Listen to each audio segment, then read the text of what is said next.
शीर्षक बंदर और लकड़हारा। एक बार की बात है, एक घने जंगल के पास एक गांव में एक लकड़हारा रहता था। वह हर दिन जंगल में जाता, पेड़ काटता और लकड़ियां बेचकर अपना जीवन यापन करता था। एक दिन की बात है, जब वह जंगल में पेड़ काट रहा था, तभी उसकी कुल्हाड़ी हाथ से फिसलकर पास की नदी में गिर गई। वह बहुत परेशान हो गया, क्योंकि वही उसकी रोजी रोटी का एकमात्र सहारा थी। वह दुखी होकर नदी के किनारे बैठ गया और रोने लगा।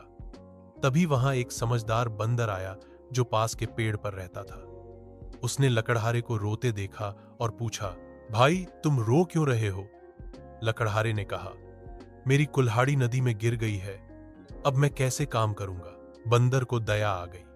वह तुरंत नदी में कूदा और थोड़ी देर में वापस आया, लेकिन उसके हाथ में एक सोने की कुल्हाड़ी थी। बंदर ने लकड़हारे से पूछा, क्या यह तुम्हारी कुल्हाड़ी है? लकड़हारा ईमानदार था। उसने कहा, नहीं, यह मेरी कुल्हाड़ी नहीं है। बंदर दोबारा नदी में गया और इस बार चांदी की कुल्हाड़ी लेकर आया। बंदर ने फिर पूछा, क्या यह तुम्हारी कुल्हाड़ी है?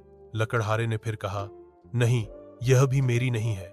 तीसरी बार बंदर नदी में गया और लकड़हारे की लोहे की पुरानी कुल्हाड़ी लेकर आया। लकड़हारा खुश हो गया और बोला, हाँ, यही मेरी कुल्हाड़ी है। बंदर उसकी ईमानदारी से बहुत खुश हुआ।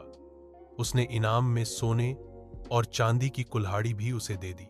लकड़हारा खुशी खुशी घर लौट गया। सीख: ईमानदारी का फल हमेशा